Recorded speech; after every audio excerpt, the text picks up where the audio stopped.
bakajya baza bakamubwira ati Imana ni nyembaraga, Imana ni nyabwenge, Imana irashoboye, Imana ifite byose, wowe kubera iki utayisenga? Icyo gihe bo barabarokore musumwe bagiye gusenga, afata ibyemezo. Mwene data nkurikiye, nushaka gufata icyemezo, aravuga ngo Imana wavuga ashaka kuyimenya. Ntabwo yari azi gusoma, ahita ajya mu cyumba cye, aravuga ngo uhereye umunsi, kubera ko nigeze ngira data ntamubonye, bari barabashaje mbere, ndashaka iyo Mana njya numva bavuga ngo ni data. Umunsi wa mbere baraje basanga ntiyatetse, umunsi wa kabiri, umunsi wa gatatu, umunsi wa kane, ku munsi wa karindwi abakobwa baravuga bati ni ibiki uyu muntu ko agiye kudupfana? Baramubwira bati okay, nazo tugiye gusengera. Nabo bafata icyumba cyabo. Isengesho yarafite ni rimwe gusa, yaravuga ngo ndashaka kubona iyo Mana data. Iminsi iragenda, igeze ku munsi wa 21 mu cyumba yari arimo hazamo umucyo mwinshi. Arangije yumva ijwi rimubwira ngo nige Mana yari kumwe na Mose, ngo mbwira icyo ushaka. Arabwira ngo ya iyo Mana ya Mose sinyishaka, nashaka Imana data kuko singira data. Ijwi rirongera riramubwira ngo fata Bibiliya usome. Nta Bibiliya ngira kandi sinzi no gusoma. Ijwi rirongera riramubwira ngo genda mu kira cyumba cyo hirya, urasangamwo bashiki bawe bagusengera, urafata Bibiliya usome. Akigera mu cyumba, mutima uramubwira ngo fata Bibiliya. Ngo akibumbura gutyo, Imana isubiza Mose iti nduwo ndiwe, kandi iti abe ariko ubwira Abisirayeli uti ndiho yabantumyeho. Imana itangira kugimuha amagambo, yagira gutya akongera akabona andi magambo asoma. Amaze kumenya gusoma atangira kuvuga Imana. Yajyaga kuvuga ubutumwa akabwira abantu ngo ngiye guhanura mu byanditswe mbigishijwe n'umwana w'umuntu. Uwo mugabo yaravuze, aravuga ngo Imana yaraje itura mu muntu imbere, ariko umuntu ntiyabimenya. Ririya jambo rero ngo ndiho bisobanuye ngo icyo ukeneye ndicyo. Nimukenera uburinzi nzababera uburinzi, nzababera umurinzi. Nimukenera gukira indwara nige Yehova Rafa, nzabakiza indwara zose, nzababera icyo muzakenera, nitwa ndiho. Iyo umukristo yimitse ibibazo kurenza kwimika Imana mu mutima we, ibyo bibazo nibyo bikomera kurenza Imana. Mana yambwiye ngo Imana izakubere icyo uzakenera. Amen. Gusenga everyday, gusenga buri munsi. Nusenga uzanesha, nunanigwa gusenga uzaneshwa. Senga. Reka ngusuhuze inshuti ya Gusenga everyday, nizere kumeze neza. Imana iguhe umugisha kubwo guhitamo ibiganiro bya Gusenga everyday. Mu bisanzwe muri kumwe nanje Imana yakiza Edouard, tubifurije umwaka mushasha abantu mwese mutuye ku mpande zene z'isi. Abari mu Rwanda tubasuye tubabwira ngo shalom shalom, abari mu Burundi amahoro y'Imana, abari muri Afrika mumva ikirundi n'ikinyarwanda n'ikinyamurenge tubasuye kuri Gusenga everyday, tubifuriza umwaka mushasha. Abari ku mugabane wa Burayi tubifurije umwaka mushasha, abari ku mugabane wa Aziya tubifurije umwaka mushasha, abari ku mugabane wa Amerika tubifurije umwaka mushasha, abari ku mugabane wa Australia namwe tubifurije umwaka mushasha. Nawe umukozi w'Imana uri imbere ya kamera Gusenga nawe tukwifurije umwaka mushasha, na kamera tukwifurije, cameraman tukwifurije nawe umwaka mushasha. Reka rero umukozi w'Imana watangira usuhuza abantu barakumenyereye, mbese wabibwira abantu, wavuga amazina yawe nk'umu bisanzwe, ukanabasuhuza ukanasenga Imana. Murakoze cyane. Reka mbasuze mu izina rya Yesu Kristo. Dusoza uyu mwaka kandi kambabwira amazina yanjye nkuko bisanzwe muranzi, nitwa Dakana Tanazi, nkaba nsanzwe nganira namwe ijambo ry'Imana. Nanjye rero nkuko abayobozi batangiye bavuga, ndabifuriza umwaka mushya muhire, kandi n'ijambo tugiye kuvugaho numva ari ijambo riganisha ku mwaka wa 24. Reka dusenga Imana. Uwiteka Mana yacu, turagushimiye, ndaguhimbaje muri gitondo cya none n'uyu munsi wa none mwiza. urakoze ko data watwemereye ko twongera kuganira n'abantu bawe ubwoko bwawe itorero ryawe abera n'abanyarwanda muri rusange n'isi yose abantu bose bakurikirana ibiganiro. Urakoze kuko wadubanye natwe mu bihe byashize n'umwaka uri urangira dutangira uyu mwaka wabanye natwe kandi twizera tudashidikanye yuko n'uyu mwaka tugiye gutangira uzabana natwe. Reka rero nkuragize gahunda zose tugiye kubamo tuganira n'abantu tubahaye ihumure tubabwira Imana iri kumwe nabo kandi Mwami Imana natwe utugire neza twungura ubwenge mu byo tuvuga. Umugisha Mwami Imana abayobozi b'iteleviziyo bari ku buhanga bw'ibyuma n'abazakurikirana ibiganiro bose Mwami Imana. Reka data wa twese ubuntu bwawe ube kuri twe, mahoro yawe aganze, babazi n'urukundo Mwami Imana aryo sezerano dufite kuri wowe ube kuri twe. Izina ryawe rishimwe kandi rihabwe icyubahiro mu izina rya Yesu Kristo Mwami wacu, amen. Amen. Imana bamugisha.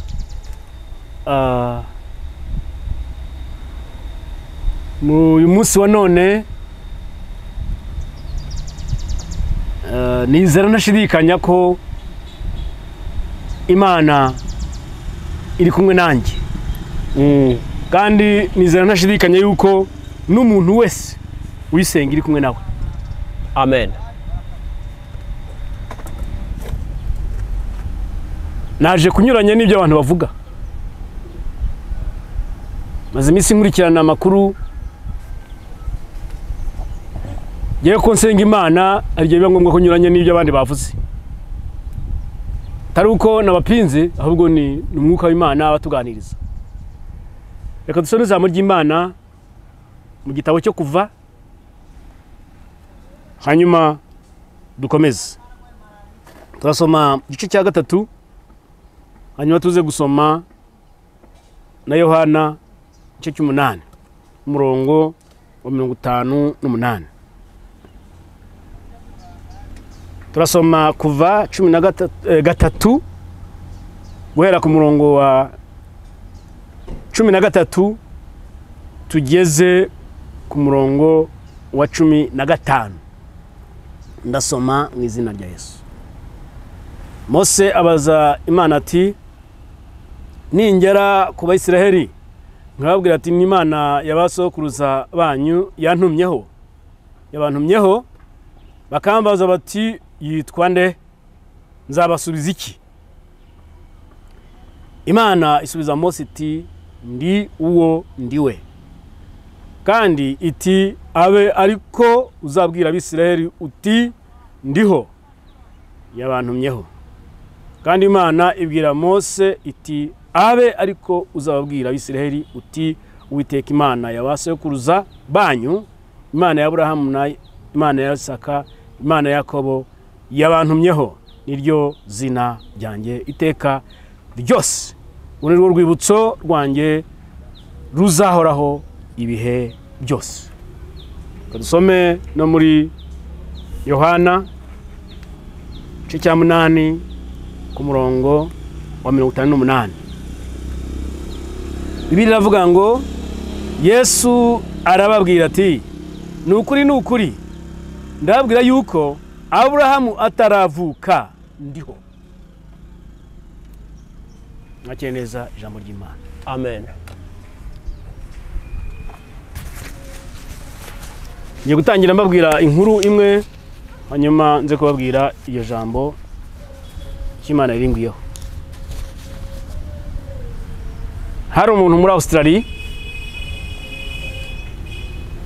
uwo muntu ntabwo yarigeze amahirwe yo kurerwa n'ababyeyi be, arangije ntiyagira amahirwe yo kwiga. Yari afite bashiki be, ni amateka yabayeho, ntabwo ari imigani. Yari afite bashiki be, bo bagira amahirwe yo kwiga, babona n'imirimo. Nasomye igitabo cye, hanyuma babona imirimo, babona akazi bakorera amafaranga, hanyuma uwo mugabo akabana nabo. Yari akiri umwana w'umusore, yarabuze icyerekezo, yize, akazi yabona kamuhemba amafaranga, ubwo yabaga mu rugo akorera bashiki be nk'umukozi wo mu rugo, nyamara ari musaza wabo. Bakajya baza bakamubwira ati Imana ni nyembaraga, Imana ni nyabwenge, Imana irashoboye, Imana ifite byose, wowe kubera iki utayisenga? Icyo gihe bo bari abarokore, ari abarokore bibagirwa inshingano no kwera imbuto, ugasanga bariho rempoza ibibazo ku bantu bababwira ngo ntibasenga Imana. Bijya bibaho, turabizi, bijya bibaho.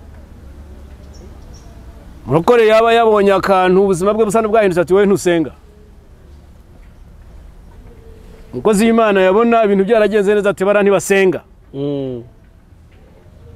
Nyamara ntamenye yuko ibihe by'Imana ku muntu niyo ibigena. Haleluya, amen. Imana ifashe kugira ngo mbyitondemo bino bintu, kubera ko mfite ibintu byinshi cyane byo kuvuga mbwira abantu. Bakajya bava gusenga bakamubwira ati wowe nta gusenga, rokoka, kizwa. Mbere Imana yacu niyo Mana yaduhaye n'amashuri, niyo Mana yaduhaye amafaranga dufite. Ariko kubera yuko utarabyumva jya usigara mu rugo dutekere, korera imirimo ukorope, ugire gute? Umugabo uko abivuga bikamurya, uko bivuga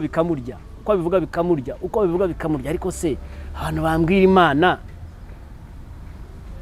njyewe mvukana nawe, yarandetse irampana.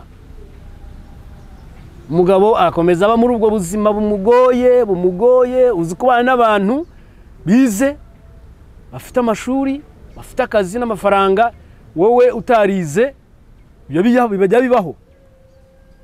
Kandi ari n'abene wabo. Umunsi umwe bagiye gusenga,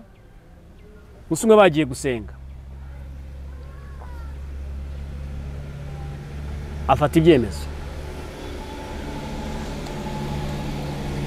Mwene data unkurikiye, nushaka gufata icyemezo uyu mwaka ugiye kuza, afata icyemezo. Aravuga ngo Imana wavuga ndashaka kuyimenya. Iyi Mana bavuga ndashaka kuyimenya. Hari ukuntu abantu bajya bumva Imana mu makuru,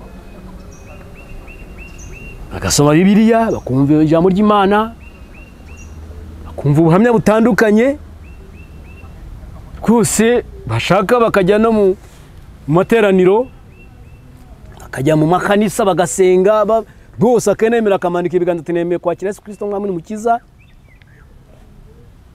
Ariko ataramenya iyo Mana iyo ariyo, ataramenya ari amakuru yumva, ari ugusoma gusa. Hari igihe biba ngombwa ko umenya iyo Mana. Aravuga ngo ndashaka kumenya iyo Mana. Ntabwo yari azi gusoma, ndashaka kumenya iyo Mana. Ariko kundi buyimenye, nta data mfite, bashiki banjye mfite bahora bankoba, muri make bari bateye nka Hana kuri Penina. Bahora bankoba bambwira ngo sinize, nta mafaranga ngira, nta bindi mirimo nakora uretse kubakorera. None ndashaka kumenya iyo Mana. Ahita ajya mu cyumba cye, aravuga ngo uhereye umunsi, kubera ko nigeze ngira data ntamubonye, bari barabashaje mbere, ndashaka iyo Mana njye numva bavuga ngo ni data. Ndashaka iyo Mana njye numva bavuga ko ari data.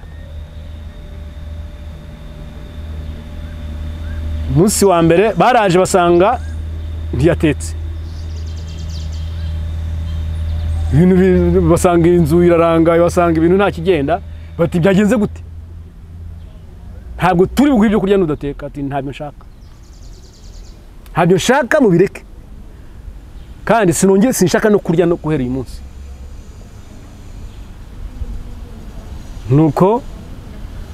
baramwihorera nyine bigira muri shuguri zabo bakora imirimo kuko hari muri ku cyumweru bigira mu mirimo barateka baritekera bararya we yigumira mu cyumba akeneye kubona nde data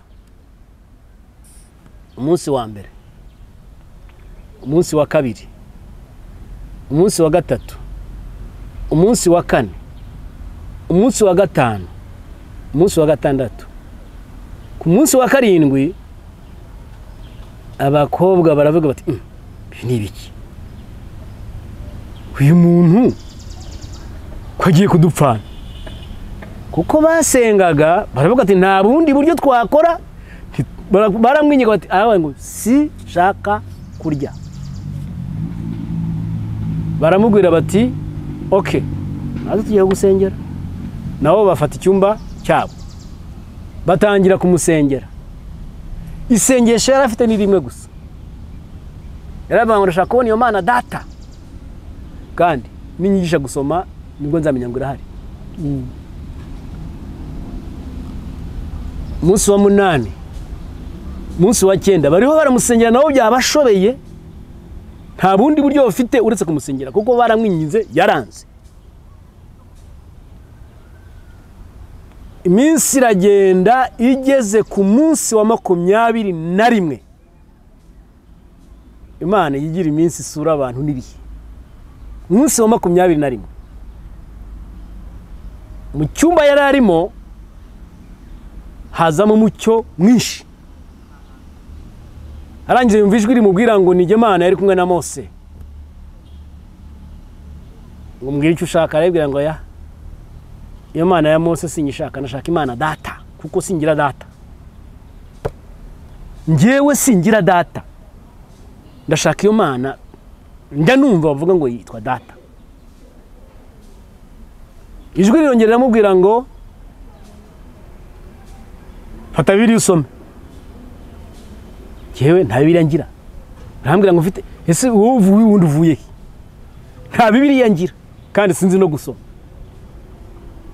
rero ibyo uvuze simbyumva wanza wayobye uzi ubwo se niba unzi ntabwo uzi ko ntazi gusoma ubwo se niba undeba urabona hari ibyo mfite hano ijwi rirongera amubwira ngo genda mu kiriya cyumba cyo hirya urasangamwo bashiki bawe bagusengera urafata Bibiliya usome okay ubwo wenda basanga ngiye gusoma koko aragenda buhoro buhoro urumva nyine yari amaze iminsi 21 ya minsi ya Danieli basenze akigera mu cyumba mutima uramubwira ngo fata Bibiliya arayifata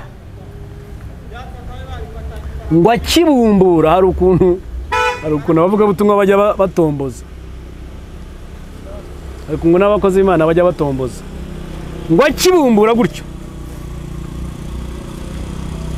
Imana isubiza Mose iti nduwo ndiwe kandi iti abe ariko ubwira Abisirayeli uti ndiho yabantumyeho ndiho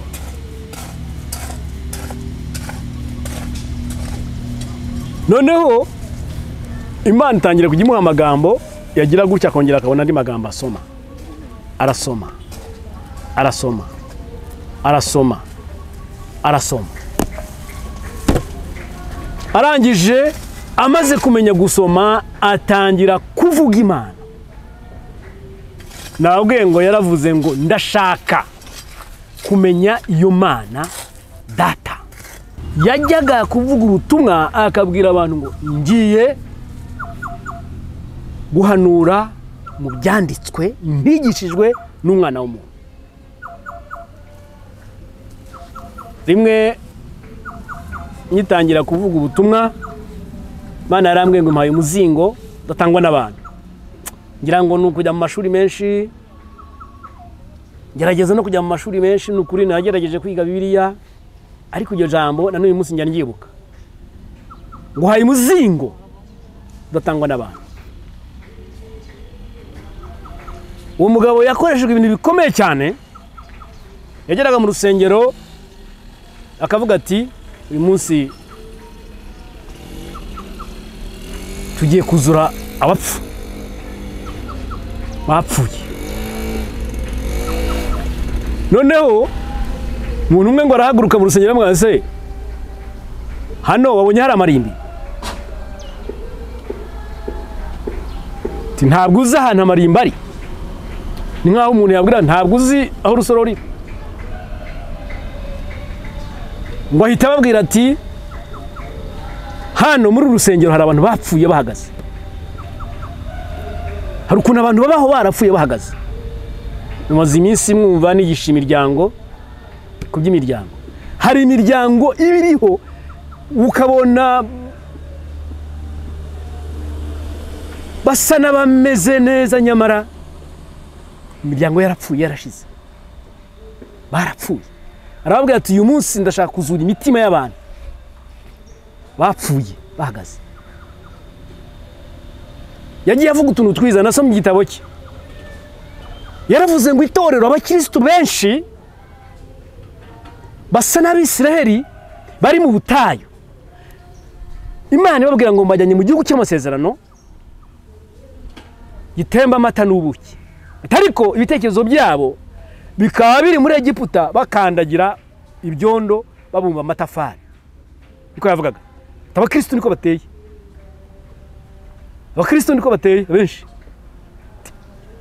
Imana iriho twara abantu mu gihugu cy'amasezerano, ariko mind zabo zirasubira muri Egiputa, zitekereza tungurusumu, zitekereza amadegede, batekereza gukora gukuma amatafari.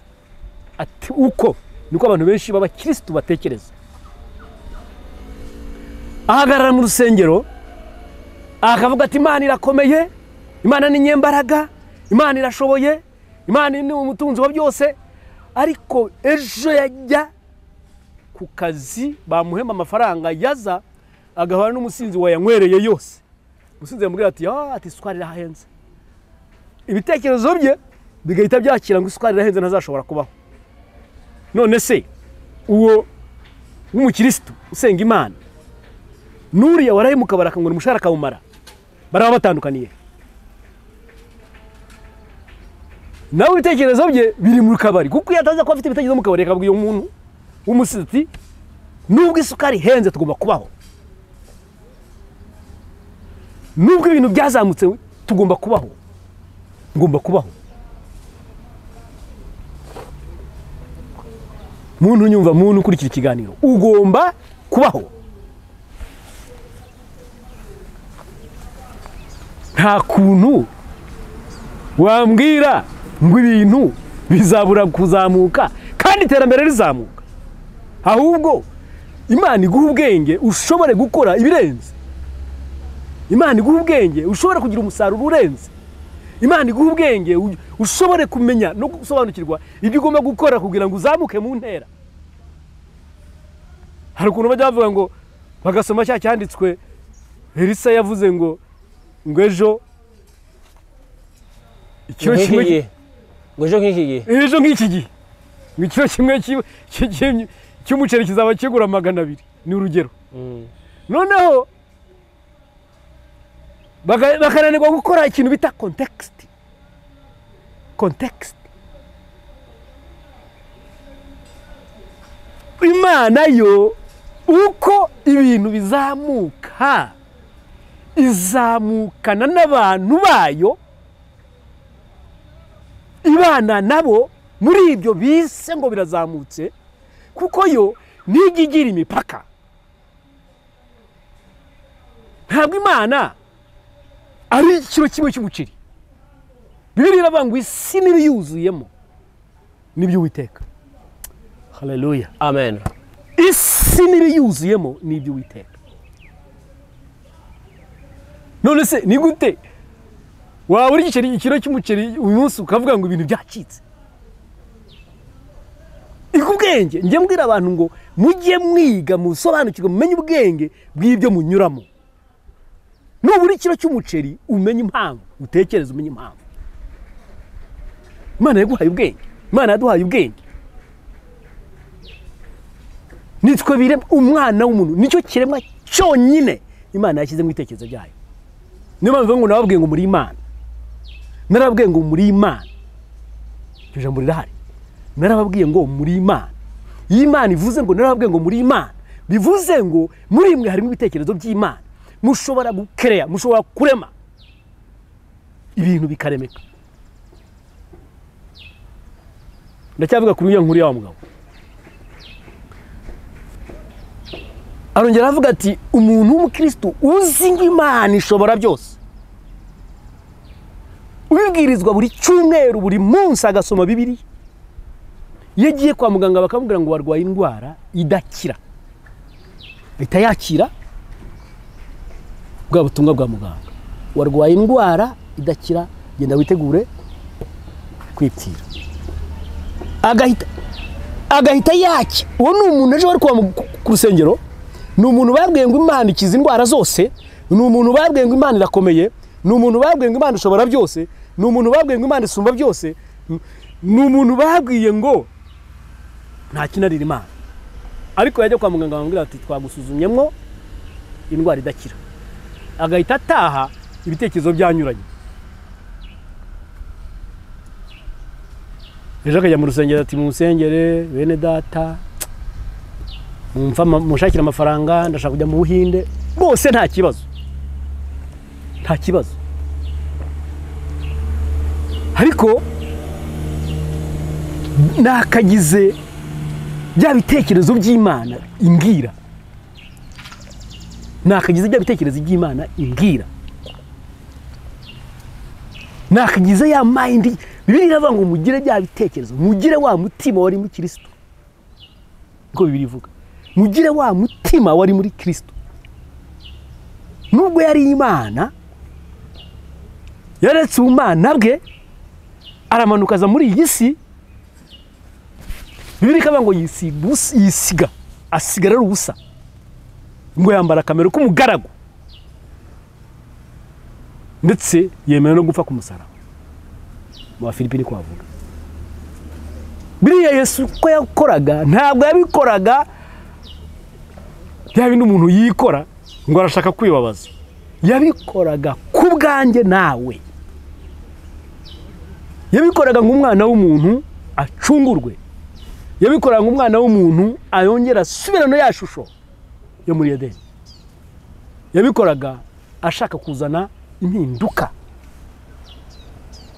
Njyambaza abantu ese ni ukubera iki nta wundi muntu wavuzwe ko imyaka ibarwa mbere yo kuvuka kwe na nyuma yo kuvuka kwe? Ni ukubera iki?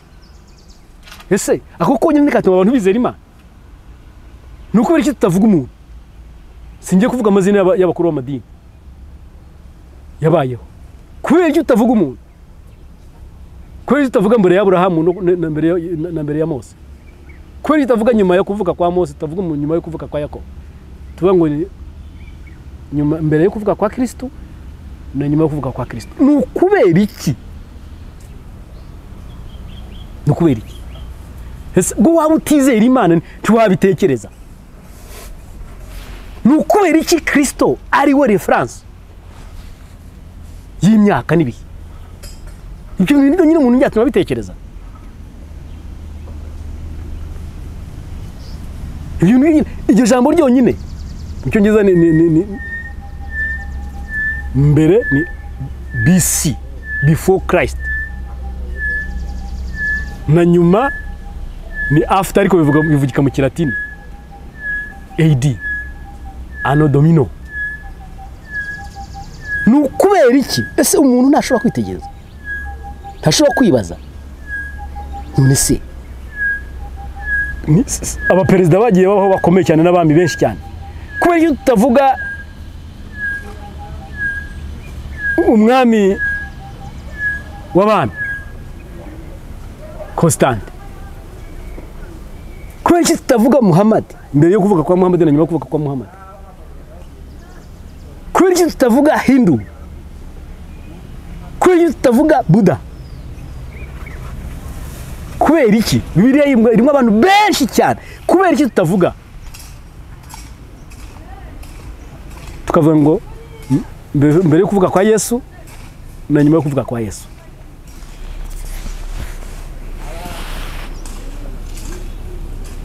uwo mugabo yaravuze aravuga ngo Imana yaraje itura mu muntu imbere,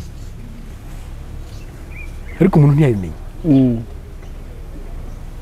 Imana yaraje itura mu muntu imbere, ntiyabimenye.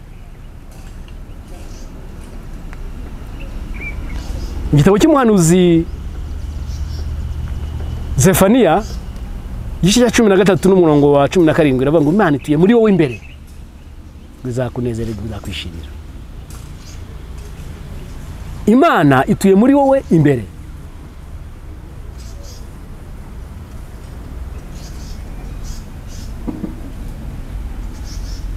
Uwo muntu yamenye gusoma atangira kuvuga ubutumwa.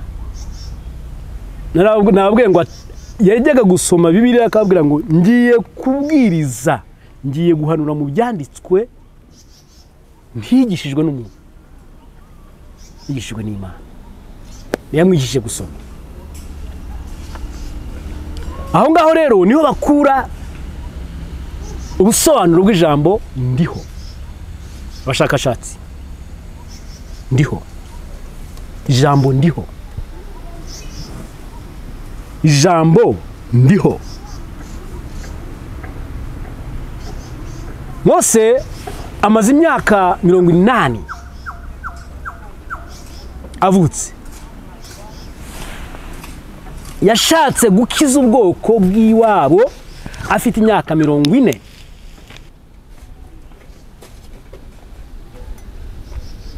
Agiye kubakiza asanga ararwana nk'umwana w'umuntu n'imbaraga z'umuntu. Afata umunyegiputa yasanze ari wakubita umunyisiraheli aramwica. Arataha azi ko yabirangije. Yari umuntu w'umukomando, yari yarakoze training zose zishoboka. Ibaze gufata umuntu ukahita umushyingura mu canga. Yari akomeye, afite imbaraga nyinshi cyane. Ariko Bibiliya iravuga ngo si bw'imbaraga, si no kubw'amaboko, ni kubw'umwuka wanjye, Uwiteka avuga. Ejo agarutse asanga bene wabo barashwana. Arabaza se ko muvukana, ko muri abavandimwe murapfiki? Umwe ari ho asagarira mugenzi we aramubwira ngo urashaka kunyica nk'uko ejo wishe. Mose ahita amenya ngo byamenyekanye. Inkuru ziragenda zijya ku mwami, bapanga nawe kumwica, nyine aratoroka, acaho aragenda.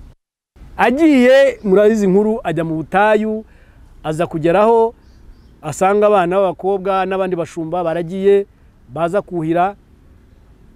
Imana nyine yamukoresha, afasha abana b'abakobwa buhira intama vuba, barataha. Bagezeyo Isarabaza ati se byagenze gute ko muje kare? Baramubwira ati twahuye n'umugabo w'umunyegiputa, ni umunyembaraga, arakomeye, yakubise abashumba ababuza kutsagarira, ahita adufasha kuhira. Umusaza ati uwo muntu mwamuzanyera.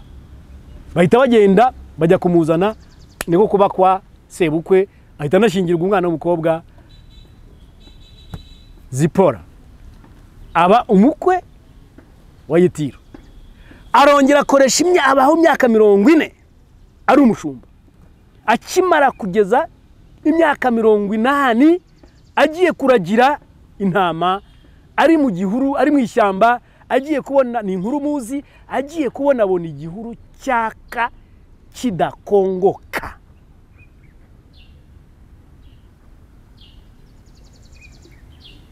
Makuru ya murayazi uko byagenze. Imana imubwira ngo nakwetura inkweto kuko aho hari nahera. Gukwetura inkweto tujya tubivugaho cyane, ariko ni ibintu bivuga ngo nta mugaragu wambara inkweto imbere ya shebuja, niko byavuga icyo gihe. Muco niko wari umeze, nta mugaragu wambaraga inkweto imbere ya shebuja, nicyo byari bivuze. Ni byiza gusobanukirwa Bibiliya. Nta mugaragu wambaraga inkweto imbere ya shebuja. Kuramo inkweto rero, umenyereye shobuja sobukwe, ariko shobuja nyakuri nuwo uri imbere ye none ahangaha. Imana iramwibwira, ubwira ko ari Uwiteka Imana yabasekuruza. Ntiyabyumva ngo reka mbanze ndebe ku kino gihuru gisya kidakongoka. Bino bintu iyo tubisobanura ntitumenye ibyo ari byo. igihuru cyaka ni igihuru, ijambo igihuru ni Israel.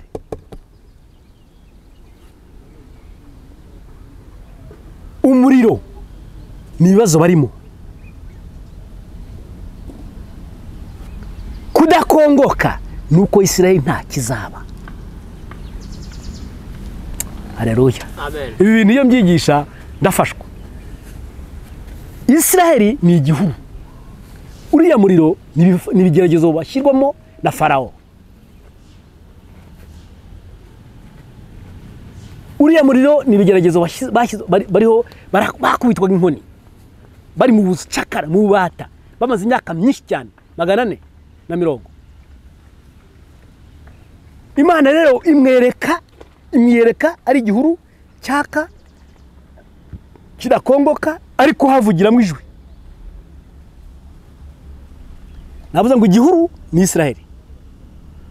Umuriro uri ugitwika ni ibibazo barimo. Kudakongoka nuko Israel nk'ishyanga ntacyo bazaba. Hanyuma ryajwi riri mu gihuru, aha naho ndahakunda. N'Imana iri kumwe nabo mu bibazo byabo nubwo batabizi. Nubwo batabizi, Imana muri bya bibazo irimo irabizi. Hari umugambi ifite ko igomba kubakura muri Egiputa ikabajyana mu gihugu cy'amasezerano. Nubwo Israel mu bibazo, nubwo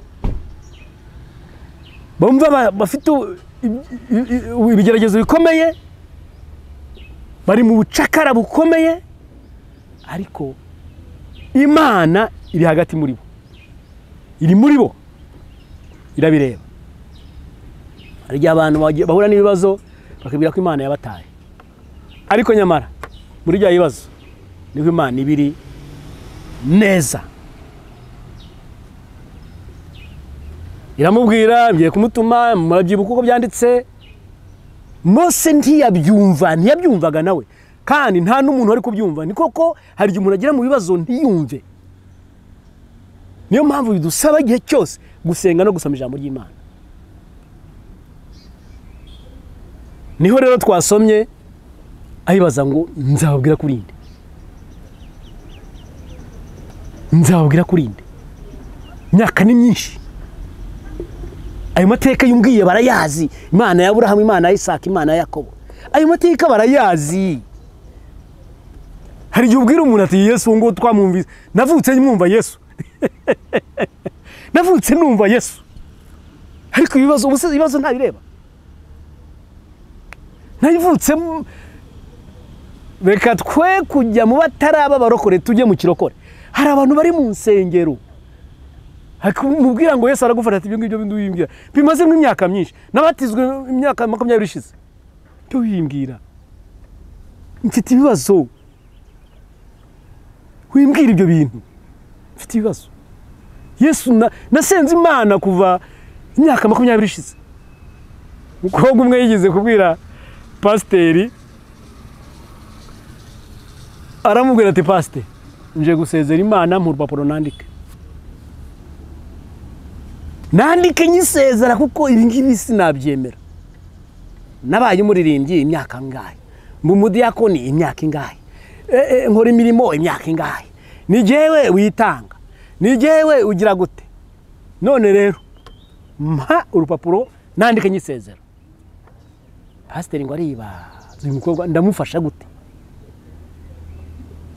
Yaragumiwe nta mugabo afite. Ndamufasha gute? Ngo arasetekereza ngo ahita agira ngo okay, mwana wa reka nkwereke noneho rero uko ubifusabye reka mbigukorere. Akuramo urupapuro ati ngaho icara wandike. Mugabo aricara, tangira gutekereza n'ikaramu. Imana ntirinda. Yatekereza agasanga iki gihe cyose yabayeho. Akakihorera icyo ngicyo. Imana ntigabura. Akibuka ko Imana yamuhaye ibyo kurya ntakazagira. Imana ntikiza indwara. Ubu ndiho ndandika ibyo kuyisezerera mpamvu nyisezera. Akiba ko yize kurwara ikamukiza. Akibuka ubuhamya bw'abantu bakize. Ngo atekereze ibintu arangiza yabuze icyo ari buryoza Imana ko itagikoze. Ahita abwira pastor ati pastor akira urupapuro rwawe. Nabuze n'icyo nandika. Pastor ati sinakubwira gase.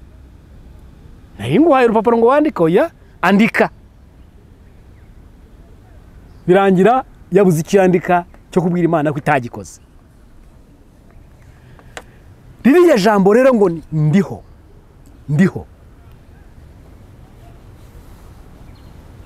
bisobanuye ngo icyo ukeneye ndicyo. Icyo ukeneye ndicyo.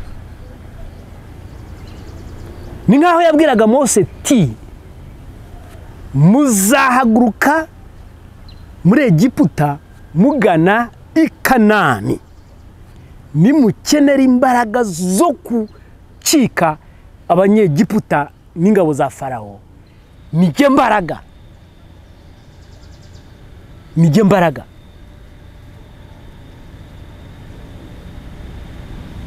Bibiliya iravuga ngo ni omnipotent, ni Imana ifite imbaraga ziri hejuru y'izindi imbaraga zose.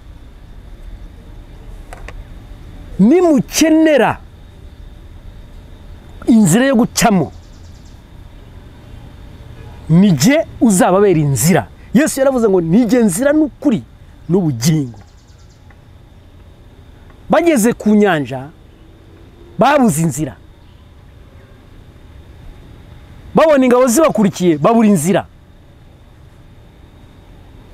Ndagira ngo nkubwire ngo ntibari bazi ko Imana iri buca inyanja nko kabiri. Ntibabitekerezaga. Na Mose ababwira rira jambo ngo mwihagararire mureba gakiza ku Uwiteka uyu munsi, kuko abanyegiputa mubona mutazongera kubabona ukundi.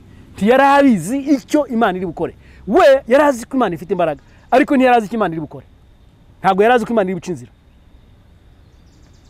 mu nyanja. Nimukenera inzira ngizababera inzira. Nimuca mu butayu nta byo kurya mufite, nijye uzababera ibyo kurya. Imana yabahaye impano imyaka 40. Nimukenera amazi mu butayu nta mazi ahaba, nzababera amazi. Imana yahaye Mose yamweretse igitare.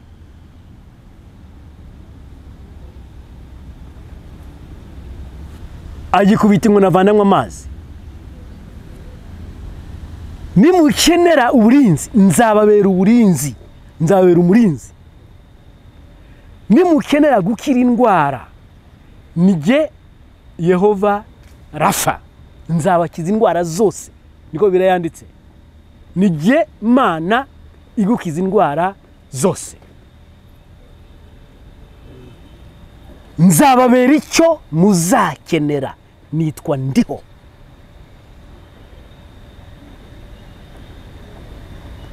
Aya magambo kuyasobanurira abantu hari igihe bigorana, kubera ko ibyo bacamo nibyo bimika kurenza kwimika Imana. Nibyo bimika kurenza kwimika Imana. Iyo umukristo yimitse ibibazo kurenza kwimika Imana mu mutima we, ibyo bibazo nibyo bikomera kurenza Imana. Icyo muzakenera ndicyo, nzabacyo. Nimukenera imbaraga zo kubarinda, ndi imbaraga zo kubarinda. Nimukenera amazi yo kunywa, nijye amazi y'ubugingo. Nimukenera ibyo kurya, nijye mutsima tera imbaraga. Amen. Nimukenera ingabo, nijye Yehova Sabaoth, Uwiteka nyiringabo. Nimukenera uwayobora umushumba, nijye mungeri. Dawidi niwe wabivuze neza ati ndi umungeri w'intama, ariko Uwiteka niwe mungeri wanjye. Sinzakena. Mana